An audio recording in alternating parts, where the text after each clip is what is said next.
प्यारे बच्चों, आप सभी का फिर से कक्षा 10 विज्ञान की इस पाठशाला में स्वागत है। और पिछले एपिसोड में हम लोगों ने जो चर्चा की थी उसी को हम आगे बढ़ाते हुए आज आपसे रासायनिक अभिक्रियाओं और समीकरण के विषय में कुछ और चर्चा करेंगे।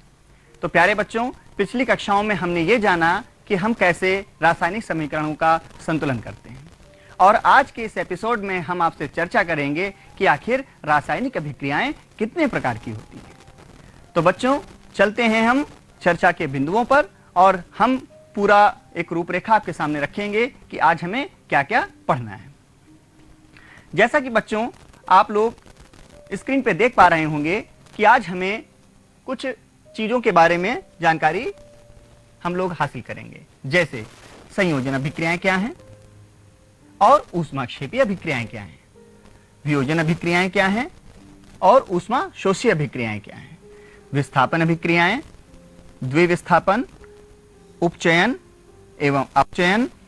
और इसके बाद हम आपसे चर्चा करेंगे कि आपने क्या सीखा, और साथ ही साथ हम आपको कुछ गृह कार्य भी देंगे। तो बच्चों, आप सभी लोग तैयार होंगे, और हम लोग स्टार्ट करने जा रहे हैं आज का टॉपिक, जो है रासायनिक अभिक्रियाओं के प्रकारों के बारे में। और ये हमारा टॉपिक रसायन विज्ञान अर्थात जो विज्ञान के अंतर्गत एक विषय है, पाठ 1 से संबंधित है। और पाठ 1 आपका है रासायनिक अभिक्रियाएं को समीकरण और उनके प्रयोग। तो रासायनिक अभिक्रियाओं के बारे में हम जो चर्चा कर रहे हैं और उनके समीकरणों के बारे में जो चर्चा कर रहे हैं, उनको हम लोग देखते हैं। तो सबसे पहले हम लोग बात करेंगे संयोजन अभिक्रियाओं की। बच्चों, जैसा कि इसके नाम में छुपा हुआ है संयोजन, अब यहां संयोजन का अर्थ भी हमको जानना जरूरी है। जैसा कि आप देख पा रहे हैं स्क्रीन पे कि अगर हम जल का निर्माण करते हैं तो हमको किन किन तत्वों की आवश्यकता होती है। हमने पिछली कक्षाओं में पढ़ा होगा कि इसके लिए हमें आवश्यकता होती है ऑक्सीजन की और हाइड्रोजन की। तो आप बता सकते हैं कि यहां पर कितने हम तत्वों को ले रहे हैं? 2 तत्वों को ले रहे हैं। और उसके बाद हमारा प्रोडक्ट क्या बन के निकल रहा है? निकल रहा है जल, अर्थात H2O। तो क्या आपको यहां पर कुछ दिखाई दे रहा है कि हमने यहां पर 2 तत्वों को मिलाया और उससे हमें एक तत्व प्राप्त हुआ? तो बड़ा ही सरल है संयोजन अभिक्रियाओं को जानने के लिए। तो बच्चों, संयोजन अभिक्रियाएं, इन अभिक्रिया में 2 या 2 से अधिक अभिकारक मिलकर एकल उत्पाद बनाते हैं। तो देखिए बच्चों स्क्रीन पे यहां पर जो बात लिखी हुई है, 2 या 2 से अधिक अभिकारक। अब ये अभिकारक क्या होता है, ध्यान रखिएगा।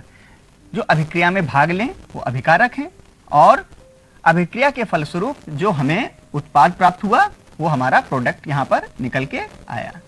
तो ये जल के रूप में आया। और यहां पर हमने क्या लिया था? यहां पर हमने हाइड्रोजन के मॉलिक्यूल लिए और ऑक्सीजन के लिए। ठीक है, इन दोनों के साथ में जब रिएक्शन हुई तो हमें क्या प्राप्त हुआ? जल प्राप्त हुआ। ठीक है बच्चों, ध्यान से देखिएगा। तो जब 2 या 2 से अधिक अभिकारक मिलकर एकल उत्पाद बनाए, तो यहां पर कितने थे? 2। ठीक है, और यहां पर कितने बने? प्रोडक्ट हमारा क्या बना? 1। तो यहां से आपने देखा, ये हमने क्या कर दिया? संयोजन किया। ठीक है, 2 तत्वों का संयोजन किया तो हमें एक तीसरा तत्व प्राप्त हुआ, तीसरा यौगिक प्राप्त हुआ। ठीक है, तो ये हमारा यौगिक है, और ये इंडिविजुअल जो है हमारे, ये क्या है? तत्व। ठीक है बच्चों, आगे देखिए।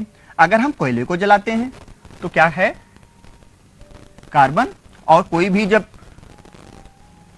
दहन होता है तो उसके लिए सपोर्ट हमारा क्या करता है? ऑक्सीजन। ये दहन में सहायता प्रदान करता है। तो अब देखिए यहां पर हमने 2 प्रोडक्ट को लिया, ठीक है, और इससे क्या निकला? CO2, carbon dioxide gas. आपने देखा होगा धुआं ब्लैक कलर का होता है। ठीक है, अच्छा, कुछ इंडिकेशंस आप थोड़ा सा ध्यान रखिएगा कि यहां पर आपने देखा होगा L लिखा है। L का मतलब लिक्विड फॉर्म है। CO2 लिखा है, ये गैस फॉर्म है। ठीक है, और जब भी कोई गैस फॉर्म होगी तो हम उसको एरो में ऊपर के रूप में भी बना देते हैं कि ये इस तरीके से फॉर्म करेगी। ऑक्सीजन को भी हम इसी रूप में बना सकते हैं। तो आप ध्यान रखिएगा, सॉलिड अगर कोई चीज है तो उसके सामने S लिख दिया जाता है, गैस है तो उसके सामने G लिख दिया जाता है, लिक्विड है तो उसके सामने L लिख दिया जाता है। इनको भी हम लोग ध्यान में रखते चलेंगे। चलिए बच्चों, संयोजन हम लोगों ने पढ़ लिया। अब हम लोग पढ़ेंगे ऊष्माक्षेपी रासायनिक अभिक्रियाओं के बारे में। अब ये ऊष्माक्षेपी रासायनिक अभिक्रियाएं क्या हैं, इनको भी जानना बहुत जरूरी है। जैसा कि हमने आपको बताया था कि जब कोई भी रासायनिक प्रक्रिया होती है तो उसमें कई सारे परिवर्तन होते हैं, तो उन परिवर्तनों में ऊष्मा का बहुत बड़ा रोल होता है। तो अब इस ऊष्मा को हम किस प्रकार से यहां पर समझेंगे कि यहां ऊष्मा निकल रही है या दी जा रही है। अब इसको यहां से हम जानने का प्रयास करेंगे। जैसा कि बच्चों हम देख पा रहे होंगे इसकी परिभाषा में कि जिन अभिक्रियाओं में उत्पाद के साथ साथ ऊष्मा भी उत्पन्न होती है उन्हें ऊष्माक्षेपी रासायनिक अभिक्रिया कहा जाता है। जैसा कि भी संयोजी अभिक्रियाओं में हमने देखा, वहां पर एकल प्रोडक्ट तो बना, लेकिन क्या उसमें ऊष्मा निकली?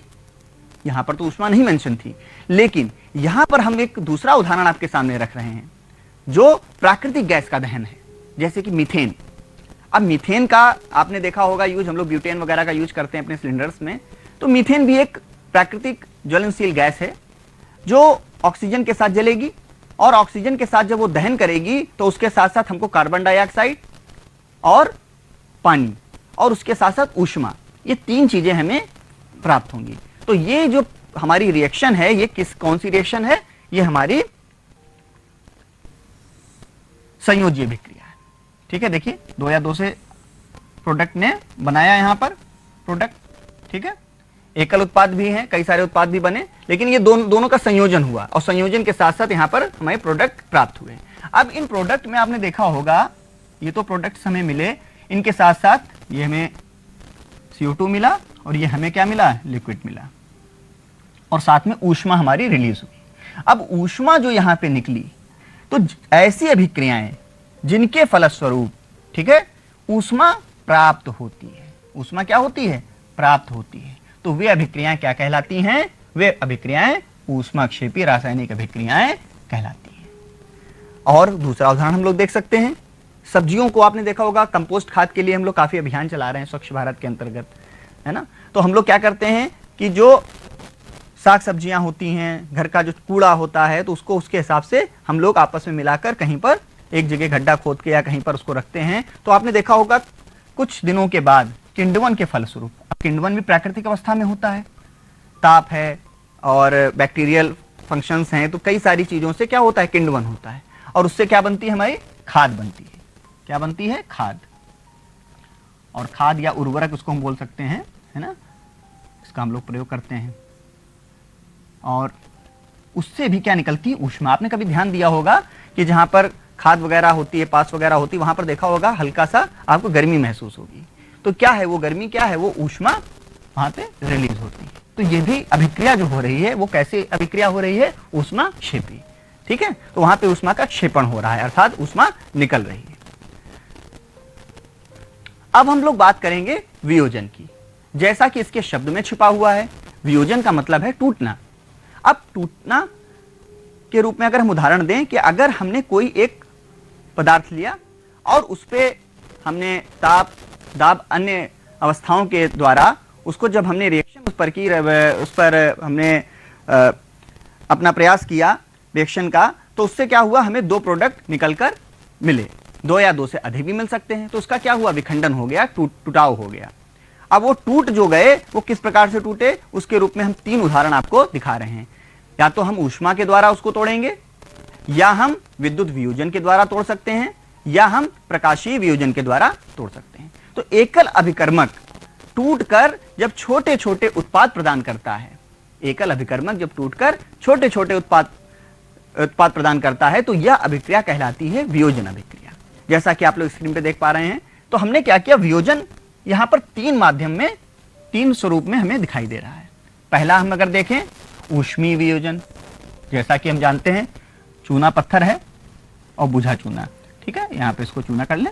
तो चूना पत्थर से बुझा चूना, आपने देखा होगा घरों में जब हम लोग चूने की पुताई वगैरह करते हैं तो पानी डालते हैं, पानी डालने से एकदम से ज्वलन हमको दिखाई देता है। तो यहां पर क्या है? देखिए ऊष्मा, ठीक है, और उसमें से हमको क्या मिला? कैल्शियम ऑक्साइड और कार्बन डाइऑक्साइड गैस निकल गई। ठीक है, तो ये चीज आपको समझनी है। दूसरा हम लोग क्या करते हैं? विद्युत प्रवाह कर दिया। जैसा कि एनोड और कैथोड का आपने पढ़ा होगा कि विद्युत वियोजन हम लोग करेंगे तो क्या होगा? देखिए यहां पर पानी लिया और पानी को हमने क्या किया?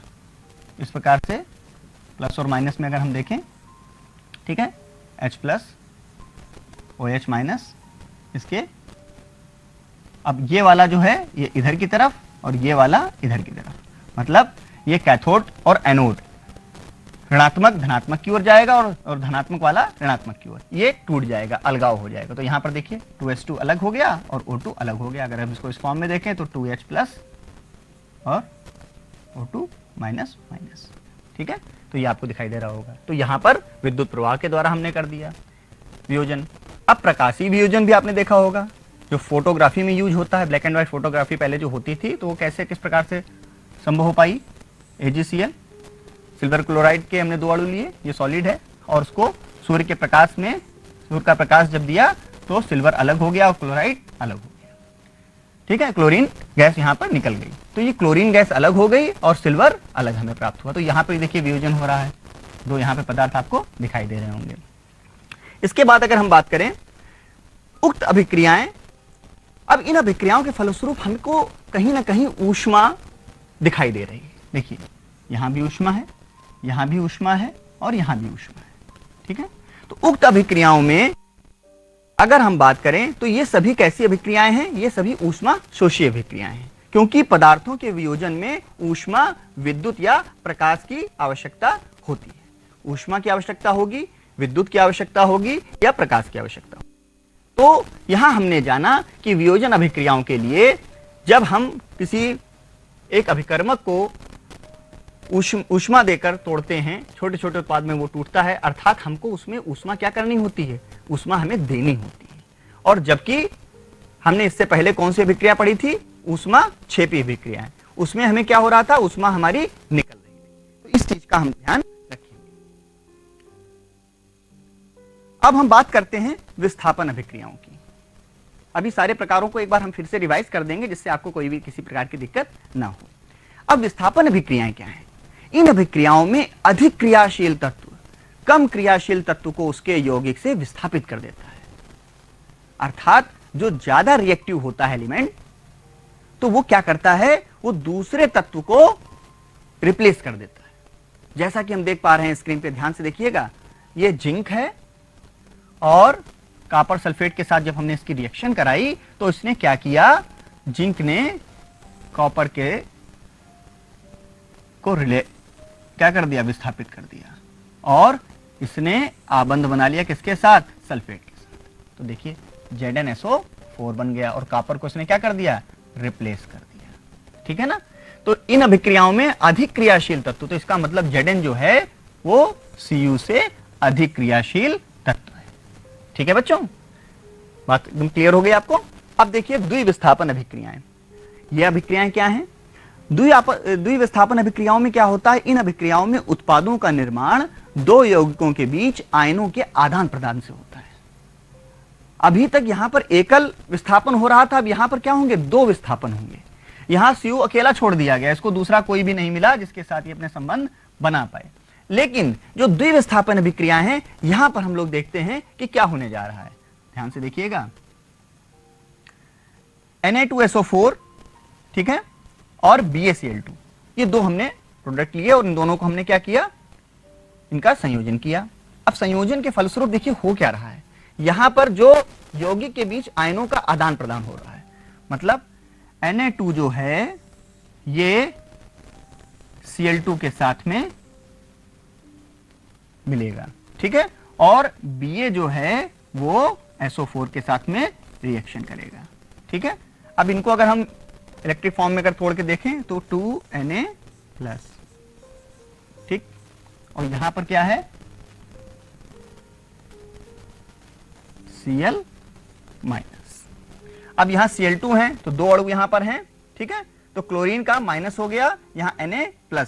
अब ये देखिए यहां पर 2NaCl बनाएंगे, ठीक, अगर इनको हम तोड़ दें तो 2Na+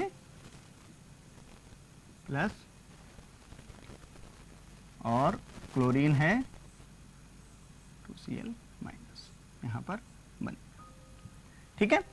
तो यहां पर रिएक्शंस को हम लोग देखें ध्यान से, और ये इसके साथ में Na2Cl2 के साथ में हो गया और BaSO4 के साथ में, तो यहां पर ये इसने इसके साथ आबंध बना लिया और इसने इसके साथ, तो विद्युत संयोजन यहां पर आपको दिखाई दे रहा है इन दोनों का।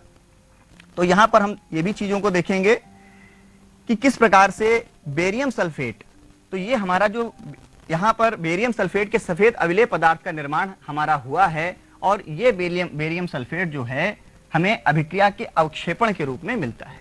तो ये अवक्षेपण के रूप में जब मिलेगा तो हम इसको ऐसे एरो से प्रेजेंट कर सकते हैं।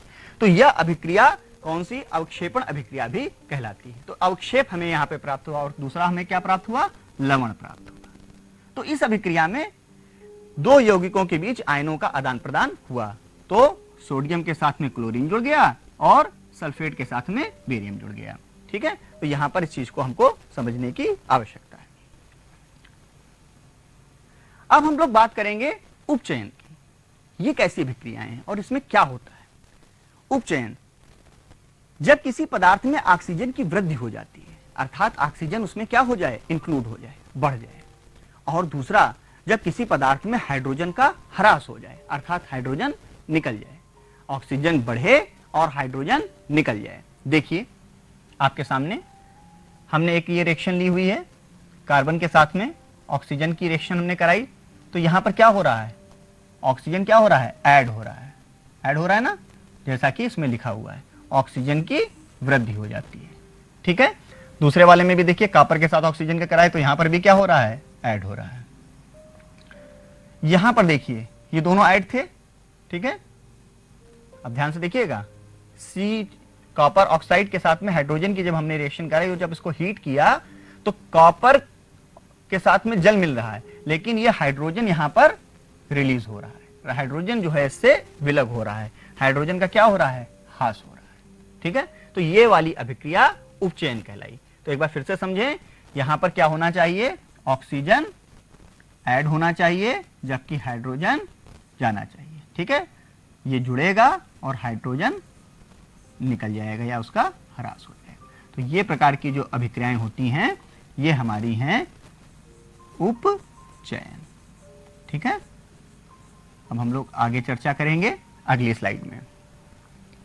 अपचयन, अब देखिए उपचयन पढ़ा और इसमें क्या है, अपचयन। अब इसमें जस्ट उसके अपोजिट है। इसमें क्या होगा, इसमें किसी पदार्थ में ऑक्सीजन का ह्रास हो जाता है, और जबकि उपचयन में क्या हो रहा था, ऑक्सीजन की वृद्धि हो रही थी। जब किसी पदार्थ में हाइड्रोजन की वृद्धि हो जाए, अब आपके सामने एक रिएक्शन जो दिखाई दे रही है, अब इसमें जरा ध्यान से देखिए। यहां पर क्या है, ऑक्सीजन जुड़ा हुआ है और ऑक्सीजन यहां पर क्या हो रहा है, जा रहा है, ऑक्सीजन क्या हो रहा है, ह्रास हो रहा है। लेकिन दूसरा क्या है, जब किसी पदार्थ में हाइड्रोजन की वृद्धि हो जाती है, अब यहां पर क्या है, हाइड्रोजन की वृद्धि भी तो हो रही है, इसमें जुड़ा हुआ है, और जब हम रिएक्शन को देखते हैं तो यहां पर हाइड्रोजन निकल भी रहा है। अब इससे पहले वाली रिएक्शन में हमने देखा था। तो यहां पर आप अगर ध्यान से देखें तो उपचयन भी हो रहा है और अपचयन भी हो रहा है। तो ऐसी रिएक्शंस को हम लोग रेडॉक्स रिएक्शन बोलते हैं, इस चीज का ध्यान रखिएगा। तो उपचयन, इसके पहले वाली अगर हम ध्यान से देखें, ये देखिए यही वाला है ना, CuO plus H2 Cu plus H2O। तो अभी हम लोगों ने किसमें पढ़ा था, उपचयन में, और यही चीज यहां पर आपको दिखाई दे रही है अपचयन में। तो जिनमें अपचयन और उपचयन दोनों होते हैं, दोनों अभिक्रियाएं हो रही हैं, तो वहां पर उन रासायनिक अभिक्रियाओं को हम लोग बोलते हैं रेडॉक्स रिएक्शन। ठीक है, तो यहां पर आगे बढ़ते हैं और हम ये देखेंगे कि हमने ओवरऑल आज क्या सीखा और क्या जाना। आपको स्क्रीन पे दिखाई दे रहा होगा, और इससे पहले शुरुआत से हम एक बार फिर से आपको पूरा जोड़ देते हैं। चर्चा के बिंदुओं में हमने क्या क्या पढ़ा, संयोजन अभिक्रियाएं एवं ऊष्माक्षेपी अभिक्रियाएं, वियोजन अभिक्रियाएं एवं ऊष्माशोषी अभिक्रियाएं, विस्थापन अभिक्रियाएं, द्विविस्थापन अभिक्रियाएं, उपचयन एवं अपचयन। संयोजन अभिक्रियाओं में हमने सीखा कि इस अभिक्रिया में दो या दो से अधिक अभिकारक मिलकर एकल उत्पाद बनाते हैं। जैसा कि हमने जाना कि हमने दो पदार्थों को लिया और उनका संयोजन किया तो हमें कोई एक पदार्थ प्राप्त हुआ। ठीक है, कोयले का दहन हमने किया तो हमें कार्बन डाइऑक्साइड गैस मिली। तो यहां पर हमें किस प्रकार की रिएक्शंस दिखाई दी, अभिक्रिया दिखाई दी, संयोजन अभिक्रिया दिखाई दी। दूसरा, ऊष्माक्षेपी रासायनिक अभिक्रिया, जिन अभिक्रियाओं में उत्पाद के साथ साथ ऊष्मा भी उत्पन्न होती है उन्हें ऊष्माक्षेपी रासायनिक अभिक्रियाएं कहा जाता है। और ये अभिक्रियाएं संयोजन में भी हो सकती हैं और अन्य रिएक्शंस में भी हो सकती हैं। ठीक है, तो इस चीज का थोड़ा सा यहाँ पर ध्यान रखिएगा। जैसे कि प्राकृतिक गैस का हम दहन करेंगे तो यहाँ पर कई सारे उत्पाद बन रहे हैं, एकल उत्पाद के यहाँ पर ये नहीं है कि मैंडेटरी के एकल उत्पाद ही बने, लेकिन यहाँ पर जो सबसे महत्वपूर्ण है इसमें क्या निकल रहा है, ऊष्मा निकल रही है। तो जहां पर ऊष्मा रिलीज हो वो है हमारी ऊष्माक्षेपी रासायनिक अभिक्रियाएं। और जहां पर ऊष्मा को हमको देना पड़े, किस लिए देना पड़े, किसी पदार्थ को, किसी अभिकारक को छोटे छोटे उत्पाद प्रदान करने के लिए हमें ऊष्मा उस पर खर्च करनी पड़े, तो वैसी अभिक्रियाएं हमारी कहलाती हैं ऊष्मा शोषी। ठीक है, क्योंकि उसमें हमें ऊष्मा का शोषण होता है। ठीक है, तो यहां पर आप देखिए उस वियोजन अभिक्रियाओं में हमने बताया था कि कोई एकल अभिकर्मक जो है टूटकर छोटे छोटे उत्पाद बनाता है। जैसे ऊष्मीय वियोजन के द्वारा हम कर सकते हैं इसको, विद्युत वियोजन के द्वारा कर सकते हैं, प्रकाशीय वियोजन। ऊष्मीय वियोजन का मतलब है कि किसी चीज को हीट कर दें, विद्युत का मतलब है करंट हम फ्लो कर दें, प्रकाशीय वियोजन जैसे प्रकाश की किरणों के द्वारा हम कई सारी थेरेपी वगैरह भी करते हैं। तो इन सब चीजों को हमको ध्यान रखना है, उनके हमने आपको उदाहरण दिए। तो ऊष्मा क्षेपीय अभिक्रियाएं और ऊष्मा शोषी अभिक्रियाएं दोनों आपके समझ में आ गई होंगी। विस्थापन अभिक्रियाओं के बारे में हमने बताया था कि ज्यादा जो रिएक्टिव क्रियाशील तत्व होगा वो क्या करेगा, कम क्रियाशील तत्व को क्या करेगा, आइसोलेट कर देगा। जैसे कि यहां पर Zn ने Cu के साथ किया और खुद उसने सल्फेट के साथ में रिएक्शन कंप्लीट की। तो यहां पर ध्यान रखिएगा। अब द्विविस्थापन अभिक्रियाएं, जहां पर क्या होता है कि इस अभिक्रिया में उत्पादों का निर्माण दो यौगिकों के बीच आयनों के आदान प्रदान से हो। अब दो यौगिकों के बीच आयनों मतलब आपस में परस्पर एक दूसरे को उन्होंने बदल दिया। जैसे सोडियम क्लोरीन के साथ में हो गया, NaCl के साथ उसने लवण बना लिया, और बेरियम ने सल्फेट के साथ में बना लिया। तो बेरियम सल्फेट का सफेद अवलेय पदार्थ मिला और वो क्या था, अवक्षेपण के रूप में मिला। तो ये अभिक्रिया हमारी अवक्षेपण अभिक्रिया भी हो गई।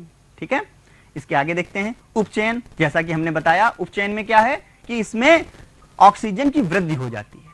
उपचयन में क्या होता है, ऑक्सीजन की वृद्धि हो जाती है और हाइड्रोजन की क्या हो जाता है, ह्रास हो जाता है। उदाहरण हमने आपको कई सारे दिए, जैसा कि आप स्क्रीन पे देख पा रहे हो। देखिए, ठीक है, यहाँ ऑक्सीजन क्या हो रहा है, ऐड हो रहा है, यहां पर भी ऐड हो रहा है, लेकिन हाइड्रोजन यहां पर बाहर जा रहा है, अर्थात ह्रास हो रहा है इसका। लेकिन हम दूसरा जब देखें, अपचयन की बात करते हैं, तो यहां पर क्या होता है, ऑक्सीजन का ह्रास हो जाता है और जबकि हाइड्रोजन इसमें ऐड हो जाता है। तो आप यहां पर देखिए, यहां पर हाइड्रोजन आपको ऐड दिखाई दे रहा है। ठीक है, और क्या हो रहा है, ऑक्सीजन का ह्रास हो रहा है। लेकिन दूसरे फॉर्म में अगर हम ध्यान से देखें तो यहां पर ऑक्सीजन का भी ह्रास होता हुआ दिखाई तो दे रहा है, साथ ही साथ यहां पर हाइड्रोजन भी, ऑक्सीजन भी जुड़ रहा है। तो ये दोनों प्रकार की रिएक्शंस आपको दिखाई दे रही हैं इसमें, अर्थात इसमें उपचयन भी हो रहा है और अपचयन भी हो रहा है। तो ऐसी रिएक्शंस को हम लोग क्या बोलते हैं, ऐसी रिएक्शंस को हम लोग बोलते हैं रेडॉक्स रिएक्शंस। बच्चों, हमने आज क्या सीखा, इस पर हम लोग चर्चा करेंगे। हमने संयोजन अभिक्रियाओं के बारे में जाना और वियोजन अभिक्रियाओं के बारे में जाना। तो संयोजन अभिक्रियाएं जो कई पदार्थ मिलकर एकल उत्पाद बनाएं, कई सारे अभिकर्मक मिलकर एकल उत्पाद बनाएं, तो वो हमारी कहलाती हैं वियोजन अभिक्रियाएं, संयोजन अभिक्रियाएं। लेकिन जहां पर वियोजन अभिक्रियाओं की बात करते हैं तो वियोजन अभिक्रियाएं संयोजन अभिक्रियाओं के विपरीत होती हैं। वियोजन अभिक्रिया में एकल पदार्थ वियोजित होकर दो या दो से अधिक पदार्थ देता है, जैसा कि आप स्क्रीन पर देख पा रहे होंगे। जिन अभिक्रियाओं में उत्पाद के साथ साथ ऊष्मा का भी उत्सर्जन होता है उन्हें ऊष्माक्षेपी अभिक्रियाएं कहते हैं। जिन अभिक्रियाओं में ऊष्मा का अवशोषण होता है उन्हें ऊष्मा शोषी अभिक्रियाएं कहते हैं। जब कोई तत्व दूसरे तत्व को उसके यौगिक के साथ विस्थापित कर देता है, विस्थापन अभिक्रिया होती है। द्विविस्थापन अभिक्रिया में दो अलग अलग परमाणु या परमाणुओं के समूह आयन आपस में एक दूसरे को आयन प्रदान करते हैं। अवक्षेपण अभिक्रिया से अविलेय लवण प्राप्त होता है। अभिक्रिया में पदार्थों से ऑक्सीजन या हाइड्रोजन का योग अथवा ह्रास भी होता है। ऑक्सीजन का योग या हाइड्रोजन का ह्रास ऑक्सीकरण या उपचयन कहलाता है। ऑक्सीजन का ह्रास या हाइड्रोजन का योग अपचयन कहलाता है। अब बच्चों, हम आपको देने जा रहे हैं कुछ गृह कार्य, होमवर्क, जैसा कि आपके सामने स्क्रीन पर दिखाई दे रहा है, और आप इसको अपने मोबाइल से इसकी फोटो खींच लें और इसको एक बार जरूर देख लें और इसको जरूर करें घर पे। और किसी भी प्रकार की कोई समस्या हो तो उसको हम लोग क्वेरी आपकी देंगे। तो बच्चों, चलते चलते हम आपको कुछ बातें बताना चाहेंगे और ये चाहेंगे कि आप लोग घर में सुरक्षित रहें, स्वस्थ रहें और पूरी तरीके से मन लगा के पढ़ाई करें। और अच्छे से हमें हर चीज़ का ध्यान रखना है। मास्क जरूर लगाना है अगर घर से बाहर जाना है। पहली तो कोशिश हमको ये करनी है कि हम घर से बाहर ना जाएं, ठीक है। और अगर घर में भी रहें तो हम हर चीजों का पालन करें जैसा कि हमको निर्देश मिले हुए हैं, और पूरे मन से पढ़ते रहें। हमने जो काम आपको दिया, इससे पहले भी हमने कुछ आपको पहले एपिसोड में जो बातें बताई थी उनको भी हम देखेंगे, उनको भी जानेंगे। और एनसीईआरटी की वेबसाइट पर हम जाएंगे, यूपीएमएसपी की वेबसाइट पर हम जाएंगे, वहां पर एनसीईआरटी की कई सारी आपको बुक्स मिलेंगी। आप उनके पीडीएफ फॉर्म को अपने डाउनलोड कर सकते हैं। आप उनको जब डाउनलोड करेंगे तो उसमें बहुत अच्छे अच्छे प्रयोग दिए हुए हैं रसायन के, और वो इतने अच्छे प्रयोग हैं आपको अपने घर में भी कर सकते हैं। लेकिन हाँ, इस चीज का ध्यान रखिएगा, सावधानी जरूरी है। कुछ चीजें प्रयोगशाला में ही संभव हैं, लेकिन कुछ ऐसे प्रयोग हैं जो हम लोग अपने घरेलू दैनिक जीवन में कर सकते हैं। तो उनको हम पढ़ेंगे, समझेंगे और उनको करने का प्रयास करेंगे। कई सारे अभ्यास भी उसमें दिए हुए हैं। हमने तो छोटा सा एक पार्ट अभ्यास का आपके सामने रखा, ये भी एनसीईआरटी की ही इन बुकों से हमने लिया है।